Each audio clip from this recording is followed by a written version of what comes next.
Michelle Trachtenberg, artista ng Gossip Girl at Harriet the Spy, pumanaw na. Ngayon lamang February 26, 2025, kinumpirma ng lahat ng news websites na ang aktres ay pumanaw na sa edad na 39. Pero ang totoong dahilan ng kanyang pagkamatay ay hindi pa talaga kinumpirma hanggang sa kasalukuyan.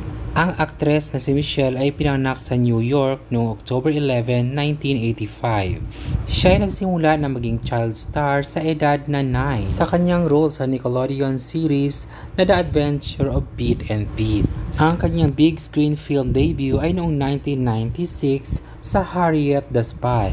Siya ay naging antagonist din bilang si Georgina Sparks sa Gossip Girl, kung saan umabot ito ng hanggang 6 seasons. Sa mga nakaraang taon, ilan sa kanyang mga fans ang nag-comment na tila siya ay may sakit. Ngunit ayon sa kanya ay wala naman siyang sakit. Ngunit siya ay tumatanda na at maaaring isa ito sa mga dahilan kung bakit namukha siyang may sakit. Pero sa edad na 39 ay bata pa rin si Michelle.